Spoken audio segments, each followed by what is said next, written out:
You're listening to the Alberta Conservationist Podcast. I'm Mark Hall, your host. This show is brought to you in partnership with the Alberta Professional Outfitters Society and Wild Origins Canada. Here we dive into inspiring conversations about hunter-supported wildlife conservation in Alberta, shining a spotlight as we go on the remarkable individuals driving these efforts. Get ready to explore the wild and discover the people making a difference in Alberta's conservation landscape. Somewhere along the line, science-based wildlife management got hijacked, I think. It became a slogan that people started throwing around to shut down debate and conversation, especially when it comes to topics like proposed changes to hunting regulations, trapping or fishing regulations. It's kind of like the only knowledge out there for some people to make these decisions. The only knowledge that's credible is a peer-reviewed study on the exact topic in the exact geographic location where the decision's being made. If that doesn't exist, then it's like a bad decision is being made for wildlife management. You know, the truth for me, maybe you see it differently, conservation's never really worked that way. The North American model of wildlife conservation has the tenet that science shall be the tool to discharge wildlife policy. But I don't think the literal interpretation of that, it means every policy decision is based on an academic study. But that seems to be where a lot of the discourse happens. To me, real science lives in field notes, biologists that are trained in the scientific method, in the memories and the lived experiences of people like outfitters and trappers that have been watching the same landscape for 40 or 50 years, indigenous knowledge systems, and the scientific journals as well. I feel it's bigger. But I think we got to, be honest about what's happening out there. Some of the loudest voices that are demanding, where's the peer-reviewed science to back up that claim or that decision? They're not defending science. They're weaponizing it for an agenda. Right. So today we're going to pull back the lens on all of this stuff and see what comes out when we shake the tree. Matt Besko, welcome to the Alberta Conservationist Podcast. Always great to be here, Mark. Always. So Matt, just for folks that don't know you on this show, you're the executive director of the Alberta's hunting branch, hunting, trapping, and angling branch, to expand it out to a very long acronym. So yeah, welcome. I love digging into these topics with you. Your partner in crime, Lee, is somewhere on a school bus that he bought, took school off of it and maybe painted some things on it, and he's headed to Baja California, so he couldn't join us. He's a field biologist, much along the same vein as someone like Timothy Treadwell, and he'll go off and immerse himself in the observational sciences in wildlife. And I think a school bus is ironic for Lee, considering that his education was probably from under a porch somewhere in rural Louisiana with a gator as an instructor. But I'd be shocked if there wasn't any news coming from Mexico that Lee was being deported for un-Mexican-like activities. So there you go. He might be taking the bus down to Baja to do that film documentary on living with sharks, or something like that, to prove that they're not man-eaters. Yeah, living with squirrels. Yes, we know how that's going to end. It'll end horribly. We'll only have the audio of Lee being attacked and eaten by squirrels. And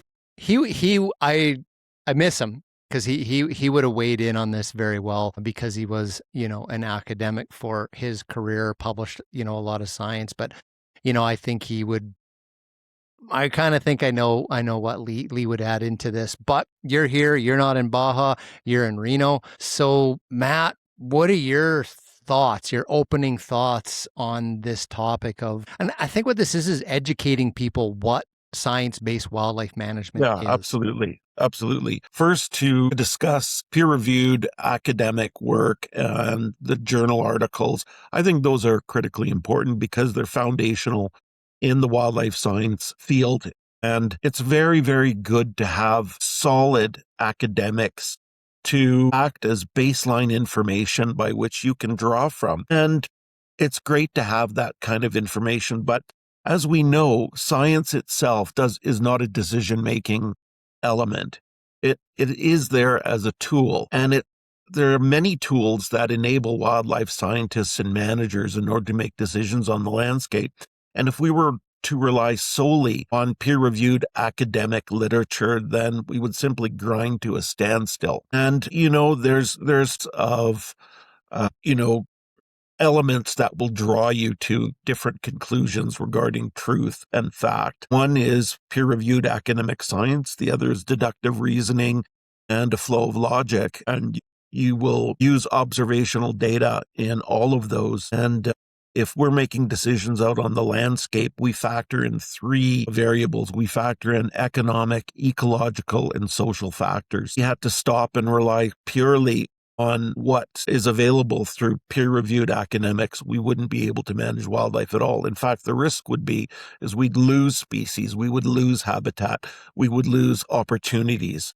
It would not be good for wildlife. It would not be good for people. As government regulators, we're in a position where there's a number of different interests that are involved in making wildlife-related decisions. We have to use the best information possible in order to make a decision. Some of these decisions are timely in that they would involve the recovery of a species or Indigenous peoples' access to food as a resource, or the allocation of fisheries and wildlife for a number of different interests out on the landscape. And if we had to say, we're not going to be able to allocate this resource unless we have 100% proof through not only one peer-reviewed academic study, but studies that would corroborate that for years and years and years, we would certainly be at a loss. We would lose opportunities. We would lose ecological, social, and economic integrity in many of these different decisions.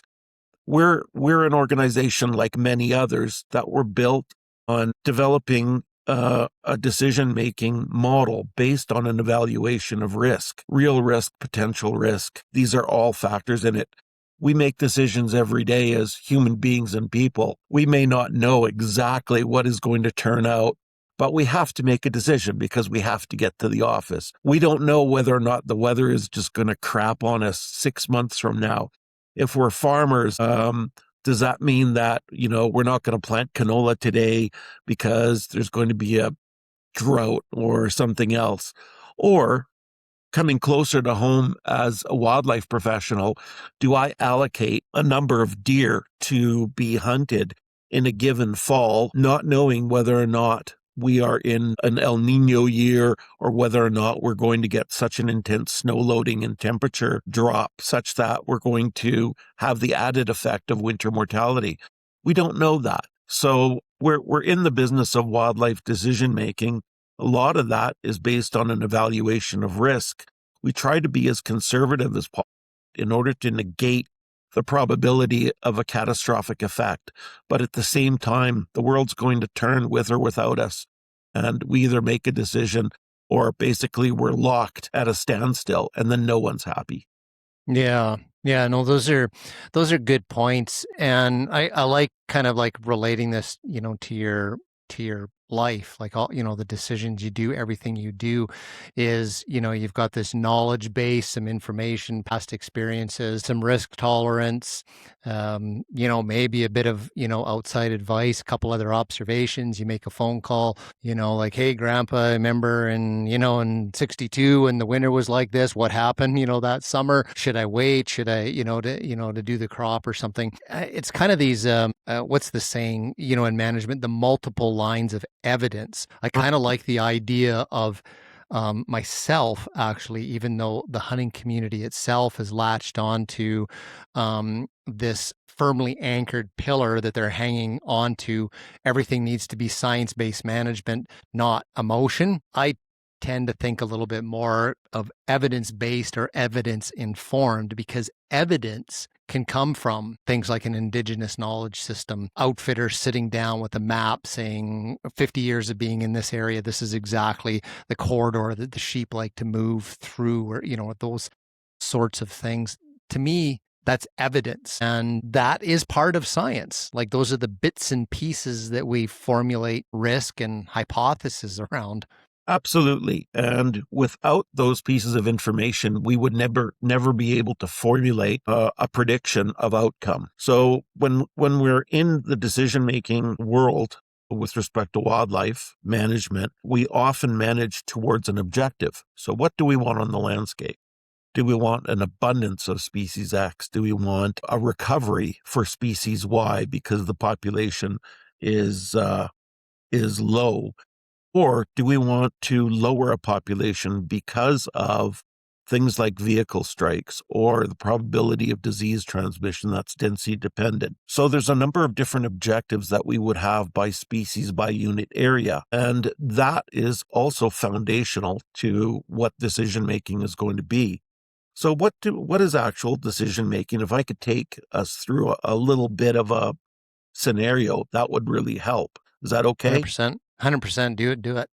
So if we have a wildlife management unit, and for example, in this particular wildlife management unit, you have a moose population, and the moose population is very important. It's important to Indigenous peoples under their Section 35 rights in the Constitution Act of Canada. It's important for their sustenance. It's also important to a number of guide outfitters. It's important to resident hunters. It's important to the rural municipality with respect to the probability of winter vehicle strikes. It's important to various ranchers and farmers in the area because of depredation type issues and broken fences. And it's important to people who live in the major municipalities away from moose and moose habitat because of the existence value. It's nice to know, and it's important for those people to know that we have moose occurring in our natural landscapes, and people like to view and live with moose. So you have a number of different interests that are involved. So when it comes to a decision around the allocation or what your desired future state is, that would be reflected in an objective. So what is your objective in a particular unit for two things? One, the population size, and two, the population structure. So by structure, what I mean is the sex ratios and the age class distribution, how that would relate to your objective. So quite often, our objective isn't just more or fewer or them spread all over or healthy. It's usually an optimization exercise where you have a component of people that rely on moose for food, so they depend on a higher density. And then you have people that would appreciate having a larger size or more of a quality aspect to their huntings. That's how they value that experience, is the probability of being able to harvest a mature bull. And then there's other people that don't want to see as many moose because of vehicle strikes and concerns about health and safety on the roadways. So you take all of these variables, and some of them are contradictory, and then you optimize. You have what we would call a production possibilities window. Well, how many moose could we have in this particular unit that may make Indigenous people or hunters happy because they occur in older age classes?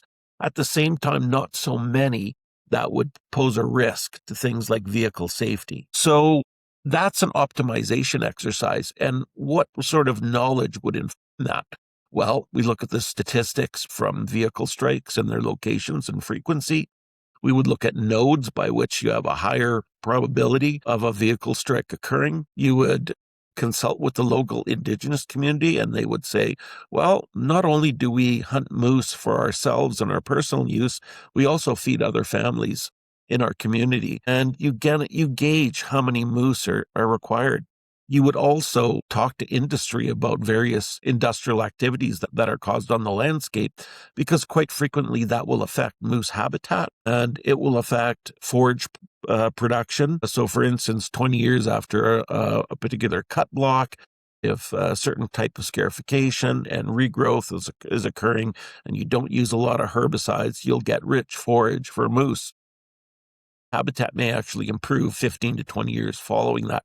Same with burns. In fact, a little bit quicker with burns. So all of these factors are considered in the decision-making business. So would I go and would I commission a professor at the university and their graduate students every single year to develop a model and consider every piece of data and information that is out there, test it, truth it, and do so over a 5 to 10 year period in order to develop a probability model to create the best group of variables that would be optimized in a landscape.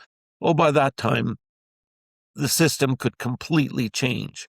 Yeah. So, what are the alternatives? Are we going to wait every single time for an academic study to come forth and be able to do this? Well, we're not going to be able to. So what are the alternatives? So we consult with Indigenous people.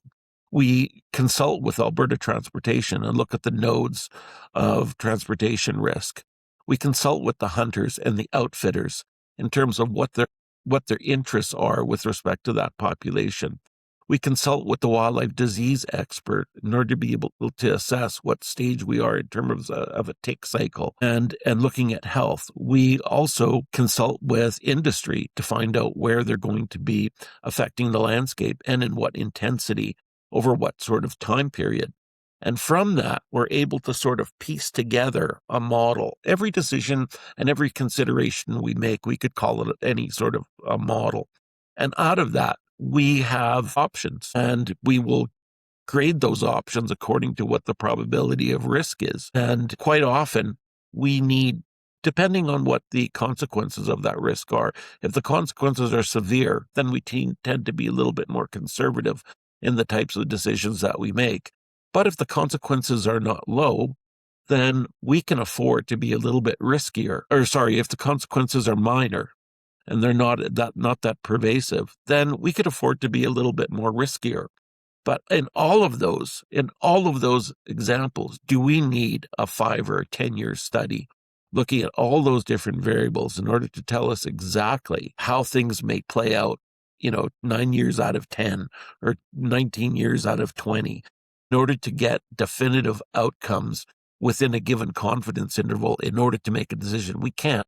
We just simply can't afford that. Yeah, that's a great example.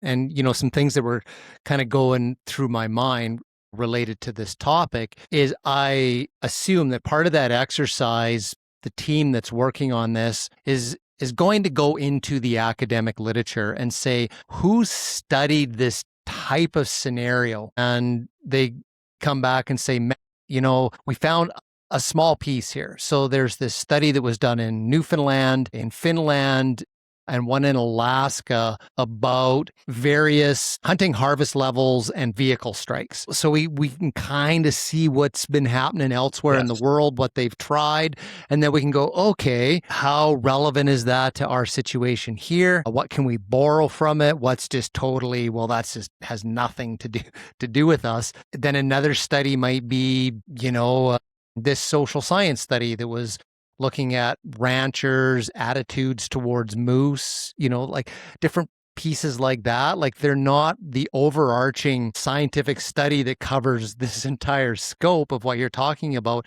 but they're little bits and pieces like in a puzzle. It's like, hey, I got an arm, and it's like I got a wing, and that's kind of how I envision the peer-reviewed. Absolutely. And we manage adaptively.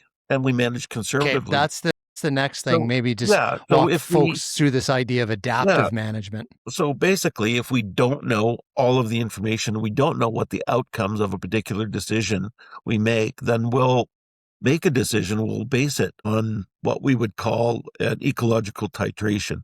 So there's degrees by which you could allocate a resource or make a decision. So rather than every wildlife management unit being allocated a particular percentage based on a hypothesis that we'd have, try something along the lines of a change that we would like to make. We'll try it in a few units or try it at different levels of intensity. And then over time, we'd be able to assess the effect. And if we see it to be deleterious to the stability and sustainability of that resource, then we will simply modify it accordingly. And you need to monitor those resources quite carefully in order to be able to pull off adaptive management. We see it in the fisheries world all the time. And fisheries are a really good example of how to apply areas and specific unit areas that are closed systems and be able to assess, okay, what is the stock, the composition and density of species that occur in a particular water body, apply a regulation that would allow you to harvest, and then assess that. And if you see a trend in the population that is going to be negative, or you see a trend in angling pressure, if angling pressure changes, so for example, if we have COVID or the price of fuel suddenly drops by half, then some of those factors played into what anglers may actually go out and do. So COVID, we had a lot of people go out and fish. We had a lot of people go out and hunt. Uh, we saw during that time fuel prices went low and people were out there. They were enjoying themselves because they could actually isolate themselves and have a great, you know, recreational activity. Did that result in an inordinate effect in terms of pressure on our fisheries? Well, it didn't turn out that much because we didn't have that intensity. It wasn't that monumental shift. But if we notice anything like that occurring and we monitor on an annual or a semi-annual basis and we see trends that are indicating that we're headed towards a collapse of that fishery, then we'll change the regulation. And that's how adaptive management will work in our unit. The third variable, which is quite important, is even if peer-reviewed academic science indicates a strong probability of a particular outcome occurring, and you have an academic decision, to what do you defer a decision making? Is it solely on a science-based outcome, predicted outcome? So I'll use the extremes because I like working in the extremes and it's kind of fun. So in 1729, Jonathan Swift, who wrote, Gulliver's Travels and the things, he wrote this famous essay called The Modest Proposal. And it was about poverty in Ireland and having Irish people sell their babies to England for food in order to offset poverty in Ireland. And he wrote it as this huge satire. And he went into great detail following a logic model of how, consumption of babies will offset, poverty in Ireland and do all of this thing. And he painted a very, very logical picture of how that would play out. And I have no doubt that there may be some truth to that. But you're eating babies. So we're not going to go that route. So even though the predicted outcome and a potential solution to a particular problem may be scientifically sound, it may be practical, it may be cost effective, but it's highly immoral and it's self-defeating if we're eating ourselves. So I use that as the most extreme example. No, But it's good. It's good. this is just something we it's have a to play template. with, So right? replace baby with something else, right? Yeah. So I get it. There's other factors that will influence decision. Quite often, statutory decision makers, especially those elected officials that form governments, they rely on social well-being. They will rely on economic growth and stability and feeding people and basically having people with jobs. So even though the science may be clear in terms of a decision on wildlife management and a particular outcome, if that outcome is somehow a deleterious risk to the stability of a particular population or its habitat, sometimes a decision will be made because there's other factors that will influence that. So quite often people will come to us and they'll say, well, science, we need to manage using science. Science needs to be incorporated. And I always respond, science doesn't answer questions. Science gives you a predicted response. It gives you a causal mechanism by which you could say, yeah, this is usually caused by this. And it'll say, yeah, if you do this, then this may happen, or there's a strong probability that this may happen. And I'm not arguing any of that. That's what science is about. If it's confirmed and it's established solid evidence to suggest if I take this round ball and I throw it that direction, that ball is going to land somewhere in that direction because I've done it 1,000 times and I've written it all up and I've done the statistics on it. I have a really good probability. However, that doesn't mean I have to throw the ball in that direction. Why? because my mother-in-law is sitting there, right? And you may bean her in the head, and it's not the right thing to do. And of course, I'm using a facetious example, but there are, and we have to be cognizant of the reality that science is a tool that enables us to help make decisions, but it can't make the decisions. There are other factors. Yeah, that's a really good point. Building on that, I think something that's important in science as well for people to understand. In order for science to produce credible results where we've actually went, aha, there's a relationship between these two things, A causes B in my study, scientists typically have to ignore or exclude a lot of things that are happening in the real world to isolate the two things that they want to look at. So an example might be, I'm a scientist. I want to study how much a mule deer grows by the food that it eats. So I've got to look at this mule deer at a particular time of the year. I use a particular measurement as my way of saying that it's growing healthy. And then I'm going to just look at a certain type of food that it eats, but I'm not looking at what predates on the mule deer. Like I got to answer this question, but the real world is that mule deer is eating and he's eating that food in the real world, but he's got to be looking around because a mountain lion might jump on him. That's the world managers are dealing with. Academics are trying to simplify the real world and look at all these little pieces. Then eventually the theory is you put it all together because someone else studies the mountain lion, someone else studies weather, someone else studies snowpack. You put that all together and someone like you is like, it's perfect. Absolutely perfect. Everything I needed to know is now there, but that's not the real world either. No. And quite honestly, we didn't really have a super big picture set of tools that we could use, especially on the hunting and fishing side. It was very much isolationist, that we used isolating variables and sensitivity analysis to determine whether or not, to what degree does this variable affect another. And looking at the bigger picture and the reality of the bigger picture just got past us in many respects. So it wasn't until the late 70s, early 80s, when Jack Ward Thomas in the United States, he was the head of the Fish and Wildlife Service at that time, and he started to incorporate various measures for ecosystem management.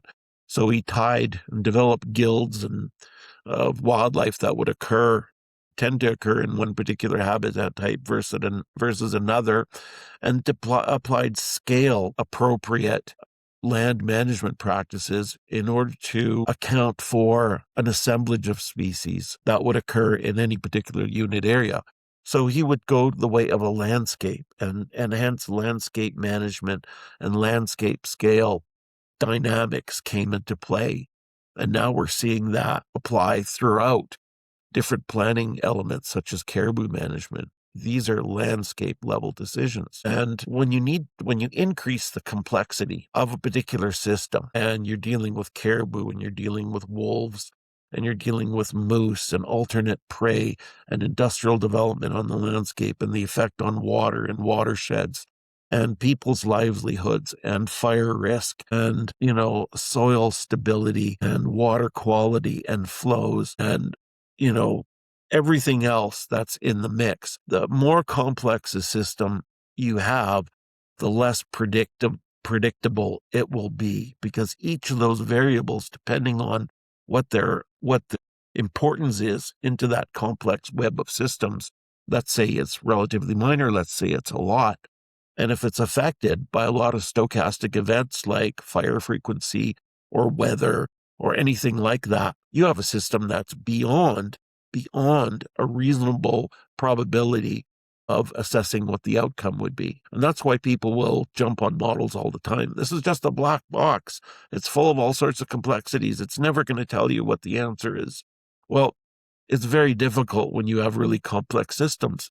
So even the best of science, academic peer-reviewed science, isn't going to give you the answer of whether or not it's going to be a warm winter and whether or not it's going to result in dry fuel conditions whether or not it's going to be hot in the spring, whether or not there's going to see lightning strikes, whether or not this is going to burn up, to what degree, where and when, how that's going to affect a wolf population, which is subsequently going to prey on a deer population, which subsequently may be able to have incidental predation on caribou. So it not only is something by which it may not be appropriate or practical to use, it may be something that is far too great for us to apply a systematic way of doing business. We often work within scales of probability, and that's how we have to approach managing on landscapes and systems like that. We look at what is the most probable. We select a select number of variables in order to see what is the most important, and we draw what our predictions are, and then we monitor, see what the effects are, and then when we modify the inputs or the decision making accordingly. One of the values I've seen with science, with models, with any type of adaptive decision making, like you described earlier, is you kind of have the luxury to look at it from different scenarios. If we do X and it's a hot summer and a deep snowpack winter, what could be the outcome? If we do X and it's a hot summer and it's also a warm, wet winter, what would happen?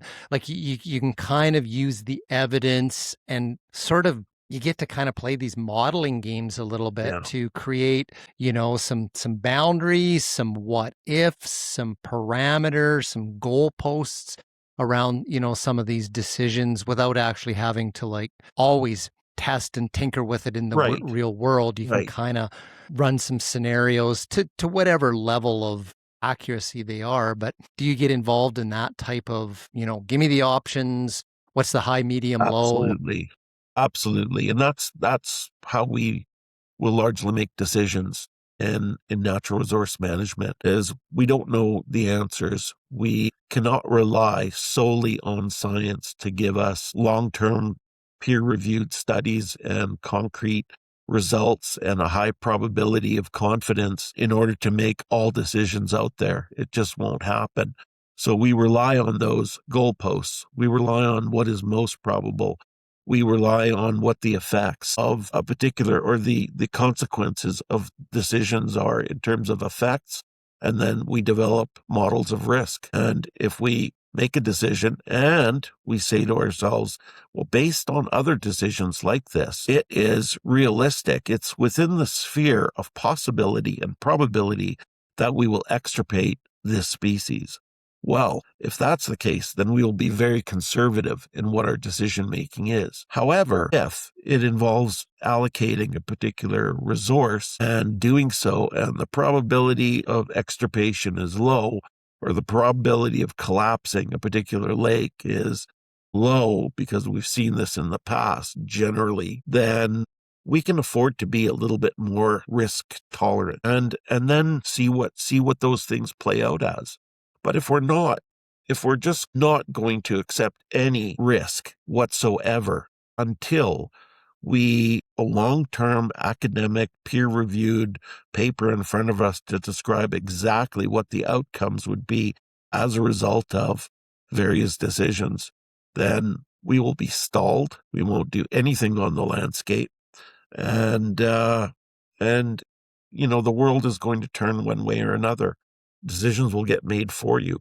Mm-hmm. Yeah, that's a good point. When you think of just the word science, so it kind of started out giving the impression, or that might be the perception that's out there with some folks, that when we say science, that means a scientist that's done a study and published it, and it's good, peer-reviewed study.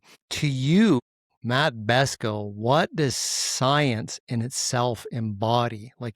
Does it mean more than one thing? Can you do science and not have a peer-reviewed study? Yeah, so, science is based on pretty simple and fundamental tools, right? You come up with a hypothesis, which is basically a guess. And then you say to yourself, okay, well, if I allocate too many antlered moose to be hunted in a particular season, I think that the age class distribution is going to change. And do I need a definitive, discussion of how we're going to come up with a study design and what the sampling size and the sampling intensity is going to be in terms of counting moose, measuring moose, darting moose, assessing what their age is, assessing their antler size, and then doing all of that and going through a peer-reviewed process. No, the science is also a process by which you come up with those different variables in terms of a hypothetical, a hypothesis, and you would use a knowledge and experience to help you define the bounds by which you can make that decision. That in itself is use of informal science-based principles in order to do that.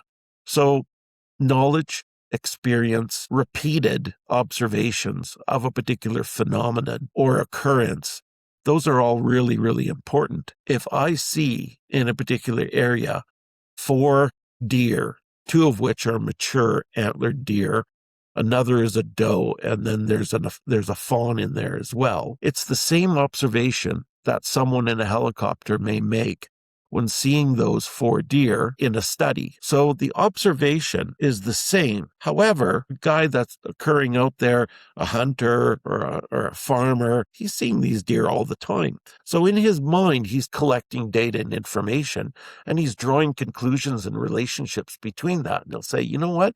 I noticed that after rain or after a really nasty storm in November, that's when they usually come out to feed. And they're not out there when it's snowing or whatever, but they come out right after it's... Well, to me, that's a science-based conclusion without the imposition of a formal study design. And it's just as valid as if someone says, yes, well, 8 times out of 10, we observe this particular class of white-tailed deer coming out within 2 to 4 hours following a major precipitation event that involved the dumping of 2 to 8 centimeters of snow and blah, blah, blah. This over a 10-year period, and we determined that. Well, this guy spent 30 years and his grandparents spent 30 years making those same conclusions and did so without the benefit of having a statistical breakdown in a study design and confidence intervals, but came up with a pretty good idea of what happens. And they're able to tell you, based on that knowledge, skills, and experience and direct observation, that observational data that they have, the same sort of conclusions. So, anytime someone gives us anecdotal information, we always make the excuse, oh, well, that's just anecdotal. This is one person. That's N equals 1. But we really need to examine what the context. It may be N equals 1, but it's not someone that goes out one weekend in a year and makes these observations, or is what we would like to call 3 days smart. Hunting, day 1, I don't know enough about this. Day 2, yeah, I seen it. They're over there. Day 3, they're the expert, right? So, that's the type of anecdotal information that isn't worth a lot. But you use contextual fitment and analysis, and you're able to say, this guy's trapped for 43 years, and he's seen a lot of things that have happened. I'm going to listen to this guy about what wolverines and fishers and marten do on the landscape versus someone that's going to say, I'm out here for a couple of days. So there's varying types of degrees of anecdotal data. There's also varying types of degrees in terms of science. So you could look at a peer-reviewed scientific journal, and that doesn't mean that you can't criticize the sample size. Of course you can. Say, yeah, you know what? That showed a clear correlation between these 2 variables. However, you only sampled 3 animals. So right. that's a criticism. It's a valid criticism. And you could, in your brain or elsewhere, say, this guy, without using rote, academic science, through 43 years of observation, has come up to these conclusions in this peer-reviewed paper with 3 observations. You tend to wonder a little bit, right? So context Right. means a lot. Yeah, it sure does. And I remember reading a study that was done, I believe it might have been done in the Canadian Arctic on Inuit people. And so there's there's a little bit of a misconception around what Indigenous knowledge means. And it doesn't mean that it's an Indigenous person with an opinion or just sort of, hey, this is what I see. There's that. We all have that. We all take that into consideration, what people have been seeing the last few years. But there's this idea of deep knowledge. And it's the Indigenous communities around the world, especially that have oral histories that pass knowledge on from generation to generation. There's cultures that have knowledge keepers. They're like the human version of a library or Google. And they did this study on the Inuit people, and they tapped into deep knowledge. So my grandfather passed this on to this knowledge keeper, and they traced it back like generations and generations, this one person that had this knowledge in their head. And it was thousands of years of weather patterns in the Arctic. And when they finally got it all done based on the Inuit knowledge systems, actually matched up to the scientific records of like ice cores and, and all that kind of stuff almost exactly. Time frames, everything. So that is always proven to me that anybody on the landscape that's just observing, questioning, formulating hypothesis around these observations, but then goes, now this observation totally doesn't fit. Now I got to rethink how this is all working and then come up with a new, people that are open-minded about that stuff. There's no reason why that type of evidence would be discounted in wildlife management, because in some cases it's shown to be scientifically rigorous. Yeah, absolutely. And I think, trappers, outfitters, definitely some hunters, have spent, inordinate amount of time on the landscape to be seeing the ebb and flow, of some of these things. And that's a valuable source of information. Now, one of the last things I just kind of want to touch on here a little bit, and this is a bit of a prickly issue. It's not like I want to say that academics and universities or scientists are biased, but there seems to be this growing trend in science, and it doesn't happen just in wildlife management. I think it happens in healthcare and pharmaceuticals and energy and everything.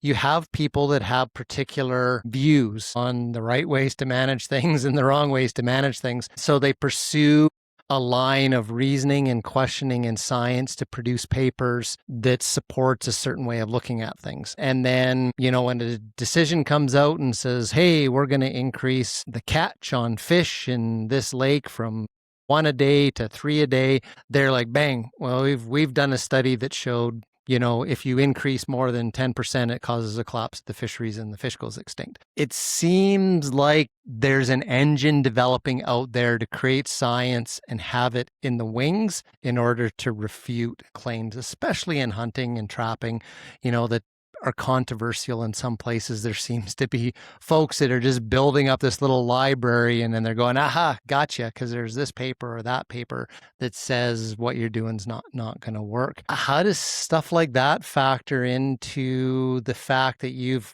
got to talk to the public about this? It's out there. It's a piece of science.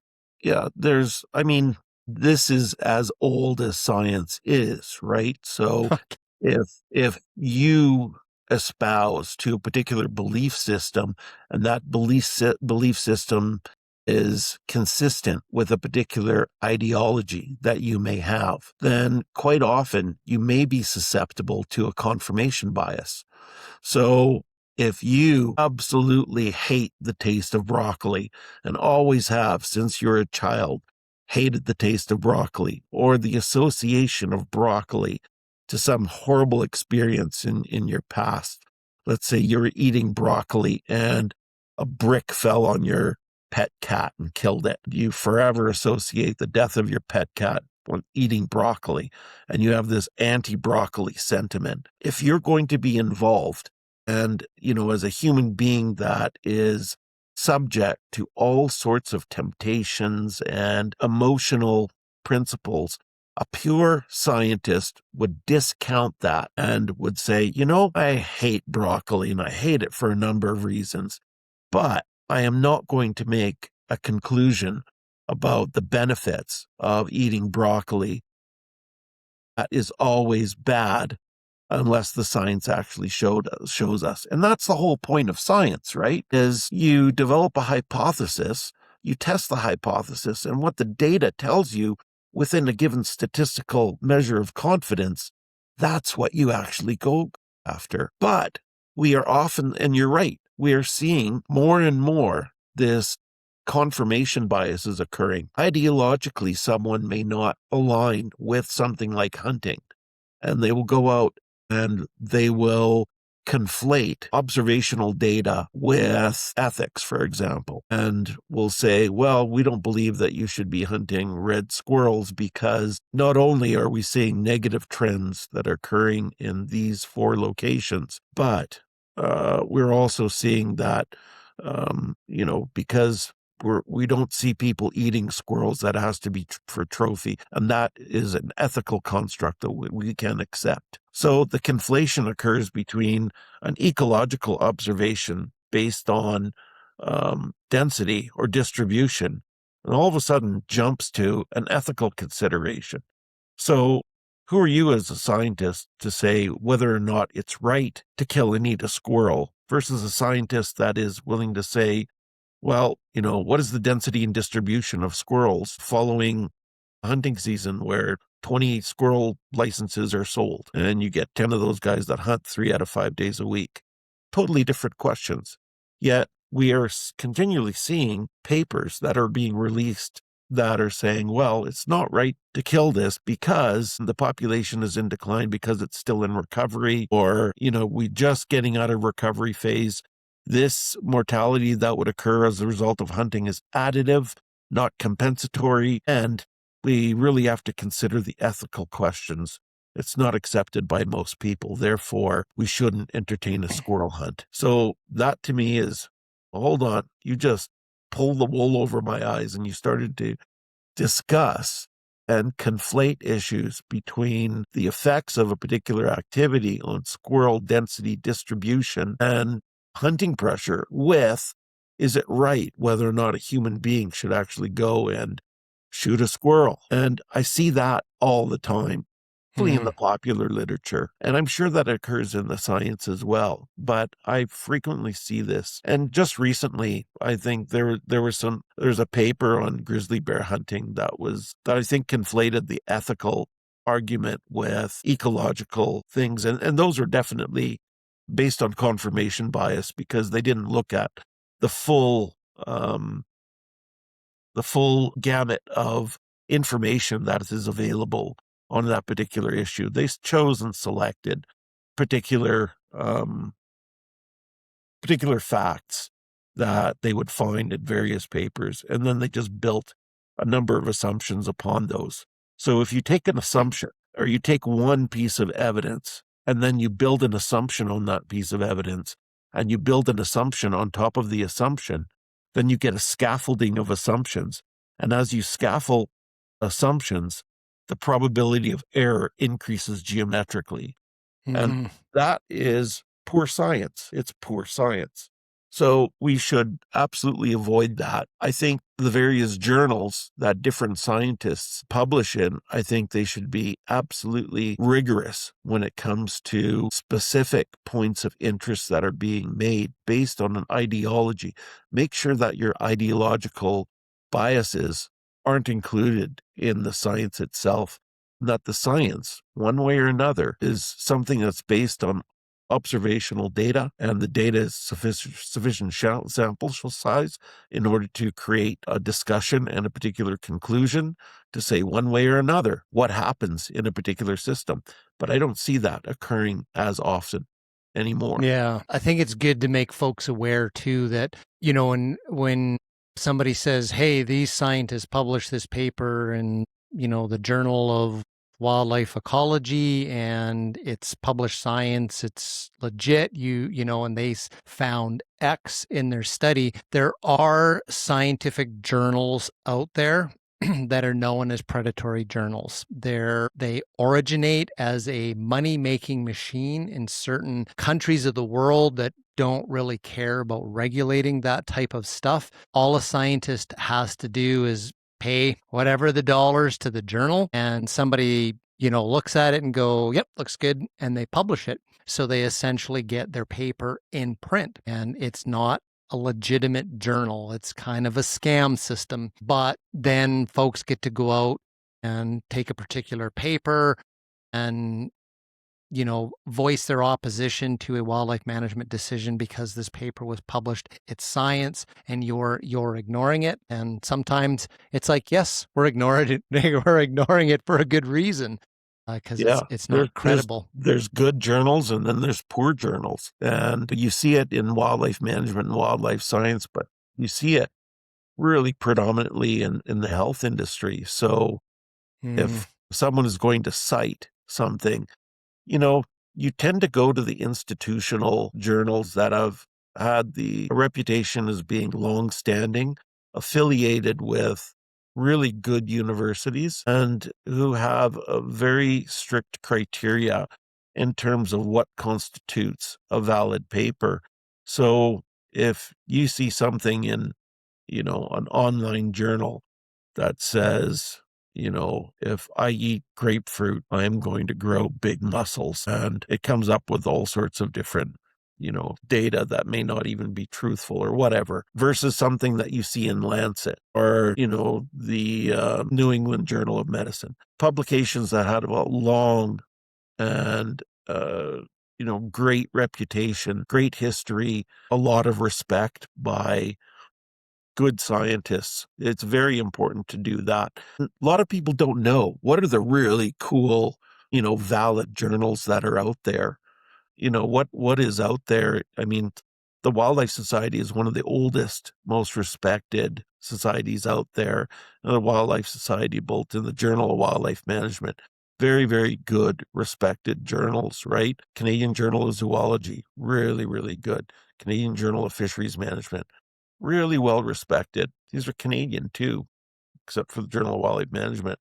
But there's others that you just shake your head because the quality of the papers that are coming out just aren't there. Yeah, and I think it's important, for folks not to accept, some of this stuff at face value if you're trying to follow an argument, and make a decision on, well, what's your position on this proposed wildlife management policy? You do have to do a bit of homework around stuff like that. The other one to be aware of is these scientific journals, like they come out there like a magazine.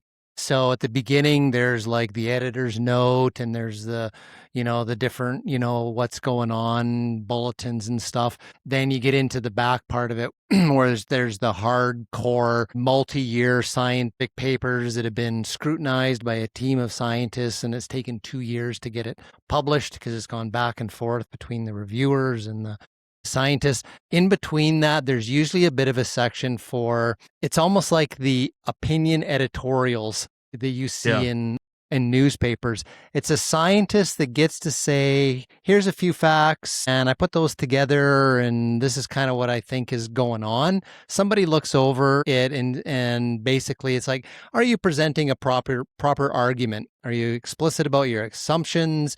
Are you reasonable in the evidence that you put forth? And is that a reasonable conclusion? But there's a lot of opportunity in those letters to present that as science, peer-reviewed science. And what I've seen is the media picks up on those. And the media published a story on this and said the scientific peer-reviewed study said X, and actually it's not. It was just one of those scientific opinion pieces, and the scientist didn't actually say X caused Y. He goes, there seems to be something going on between X and Y. I'm not quite sure what it is.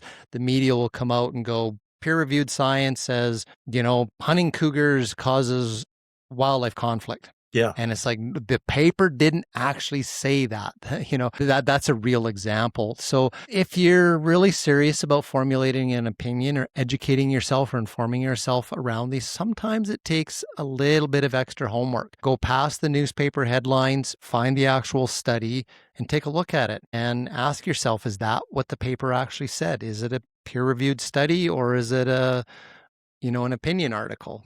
And then you put your weight on it. So it's a bit of a complicated world out there if you're It is.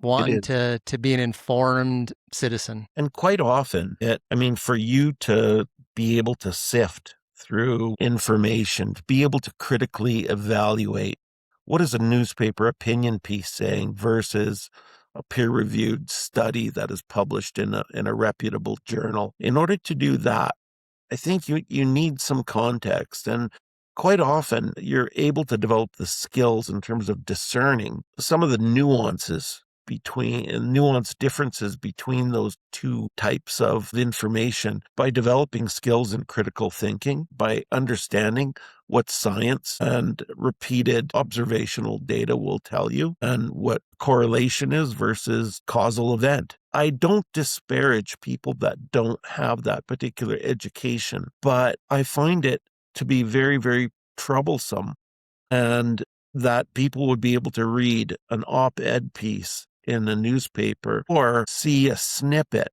of an interview of a particular person that may or may not be an expert in topic Y or Z, and that will offer an opinion, and that is used in every dinner table argument and restaurant discussion and a lunch break at work and everything else.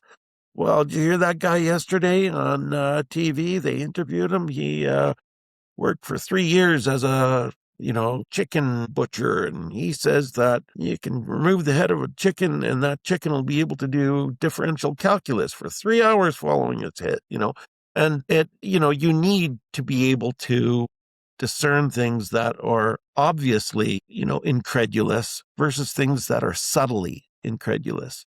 And it's difficult because not a lot of people have that ability in order to really pick up nuanced differences. And I think that, it's something that you really have to spend time trying to figure out. And there's people with a lot of education and a lot of experience that are able to do that because they live in that kind of a world. But so many other people don't. And those people will have opinions. They'll be able to spread those opinions. They'll be able to use social media to advance them. And those same sort of people that vote, and they'll vote based on an interpretation of a particular set of data, real or not. And it will influence the way that systems run. So it's important for us, I think, as wildlife professionals, as hunters and anglers, to know exactly why we hunt and fish, to know exactly what the dynamics are that occur in some of these natural systems. I think if you'd ask most hunters why they hunt, they may not be able to tell you in academic terms, but they'll be able to describe their experience in terms where people will be able to say, yeah, that's a valid point. And many hunters will be able to say, I love being out there. I love to watch wildlife. No, you don't. You just like to kill it. Well, no, the hunting experience is more nuanced than that. I love the anticipation. I love to learn about wildlife. I love to be out there. I love to be able to harvest. I love the opportunity to be able to process that animal in the field and in a place that I truly appreciate and love. And I'd love to be able to share that with my family. And then the memories and the stories of how I went hunting with Lee Foote, and his dumbass had to eat peanuts with his Dr. Pepper, and he did that, and he stuck his finger in a goose viscera, and then he got sick for a week. Ha ha ha. So all of these will play into that.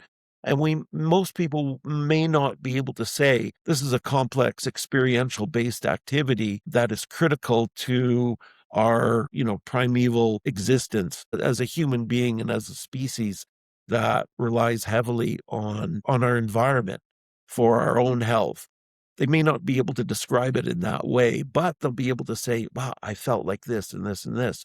And that's the valid part. And we all need to be able to learn to express and to defend what we do, whether you do it in a common sense way or whether or not you do it using the best academic prowess you have. We still need to be able to do that, but we cannot be influenced by poor science or by science that is occurring independent of any other sort of decision-making process. And it's Those difficult. are So much information. excellent points. Yeah, the last, kind of thoughts I'll leave folks critical thinking about this stuff because usually you're seeing it in the media or they're seeing it in social media, something blowing up about a wildlife management decision. If you see an opponent saying there's no scientific evidence that says, that you can make that decision, they're probably right. Like, so ask yourself, okay, then what is actually this decision is being made on? Have some faith that people in wildlife management do care. They're not just making stuff up or they're making stuff up to be purposely harmful. So yeah, we're going to, have squirrels, a hunting season for squirrels for youth starting on September 1st in management unit 123, and somebody goes, there's no peer-reviewed study that says that hunting squirrels in management unit 123 in this province is scientifically defensible. Yeah, you're right. Okay, so what else is it based on? Ask yourself that. Yeah. And then I think the other lens to look at it is when somebody's saying there's no science that says this, that the absence of evidence is not evidence of abstinence. So it doesn't mean just because there isn't a peer-reviewed study on that exact thing in that exact location means that the decision and the evidence that it's being made on is inherently going to produce a negative outcome. So just use a couple of those tools to kind of question claims that you see in the media about whether there is science or whether there isn't science around it. Think a little bit beyond the headlines, and I think it'll serve you a lot better, and it'll give you a bit more peace of mind about what's going on out there, and not stress you out so much, because all of this stuff is meant to stress everybody out. Yeah, so absolutely. It's funny that cool. I heard something the other day. It was like something incredulous, and it was something like, well, there's no evidence to suggest that there's not a 24-hour rave occurring at the very center of Jupiter in this cavern. Well, there's a difference between something that is either possible versus probable. And, Yeah. 100 years ago, we may have thought, well, there's nothing to suggest in the scientific community that the moon isn't made out of green cheese or whatever. And that logic falls apart. And the whole business of informal fallacies of logic as an appeal to authority or as an appeal to anger, appeal to whatever. We need to be able to discern what other types and inputs of information are used to make decisions. You're absolutely right. Can't argue. Yeah. Yep, absolutely. So that's part of the business that I'm in, is to try to digest some of the science stuff to make it accessible to people so they understand what science means, what a scientist found when they did a study on something, and how we might use that information. That's kind of a large part of what I try to do across all the work that I do, is making that type of information accessible to people so that they can go, okay, I'm just going to park that away. I understand it a bit better. And you can formulate your own hypothesis and opinions based on that. So if you do have questions about what you're seeing out there and science this or science not that, don't hesitate to reach out to me and say, what the heck is going on here? What does this mean? Is this really true? I get that all the time, actually. So I'm happy to help folks out. And you're doing a great job, Mark. You're doing a great job. So keep it Thanks. going. Thank you. I wouldn't do as good a job if I didn't have Lee as a friend. And yourself, because I get the yin and yang on topics. I hear how horrible putting salted peanuts in a Dr. Pepper bottle and drinking it is, and then I also hear how good it is. So I get these two different data sets. I have to make up my own mind. So that's an easy one to make up your mind on, but there are subtle things. I will grant you that. Cool. Matt, I really appreciate you jumping on this podcast. You're in Alberta, you're managing Alberta Wildlife, and this show is dedicated to the folks that are in the fray, managing wildlife and conservation projects in the province of Alberta. So thanks very much. Thank you so much, Mark. You take care. All right, folks. We'll see you in the next episode.